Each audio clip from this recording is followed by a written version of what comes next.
मैंने अपना मालदीव का ट्रिप कैंसिल कर दिया। इंडिया और मालदीव के बीच क्या कंट्रोवर्सी चल रहा है आपको पता ही होगा। अगर ये कंट्रोवर्सी नहीं होता तो अलग बात है, मैं चला जाता मालदीव तो, लेकिन अब बिल्कुल नहीं। तो मैंने मालदीव ना जाके कितना रुपया बचाया, चलिए कैलकुलेट करते हैं। तो सबसे पहले मैं दिल्ली से फ्लाइट लेता, दिल्ली से माले जाता। माले जो है मालदीव का कैपिटल है, और वहां तक का खर्चा आता, राउंड ट्रिप का मैं बात कर रहा हूँ, 17 से 18 हजार रुपए। और एक बात, वहां पे जो वीजा है वो फ्री है, तो कोई दिक्कत का बात नहीं आता। लेकिन वहां पहुंचने के बाद मैं सबसे पहले कैब लेता। कैब में खर्चा आता 500 से 600 रुपया, और इस चीज को अगर हम लोग राउंड ट्रिप में कैलकुलेट करें तो लग जाता 1000 से 1200 रुपया। तो राउंड फिगर में 1000 ही मान लेते हैं। और कैब से हम लोग जाते हैं अपने बोट के पास, और वो भी ऐसा वैसे बोट नहीं, स्पीड बोट। उस बोट पे आपका खर्चा हो जाता 15 से 20 हजार रुपए।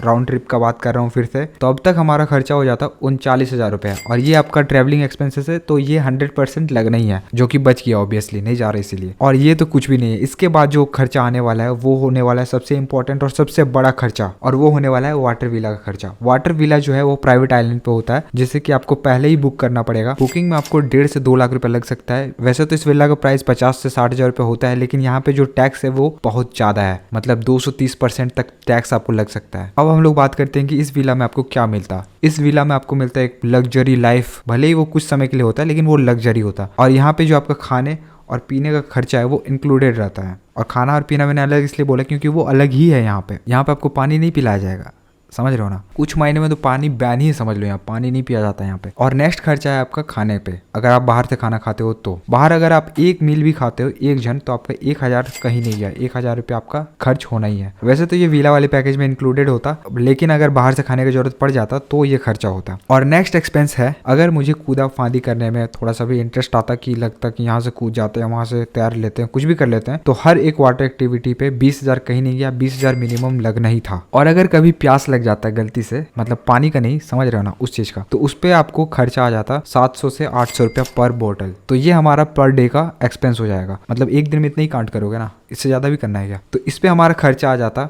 1,71,800 रुपये, जिसे हम लोग राउंड फिगर में कर लेते हैं 1,72,000। और ये एक दिन का खर्चा है, इसलिए अगर जितना दिन रुकना है उससे मल्टीप्लाई करो, आपको खर्चा मिल जाएगा कि एक दिन में आपका इतना एक्सपेंस होने वाला है। तो जितना समय रुकते उतना ज़्यादा खर्चा हो जाता है। और ट्रैवलिंग एक्सपेंसेस के साथ इसको जोड़ दो तो इतना रुपया हमारा फाइनली बच जाता है। तो भगवान का शुक्र है कि मालदीव जाना बैन हो चुका है, पैसा बच चुका है। तो गाइस खुशियाँ मनाओ, मेरा भी पैसा बचा, और टेक्निकली देखा जाए तो आपका भी पैसा बच चुका है, क्योंकि आप भी मालदीव से नहीं जा रहे हो ना।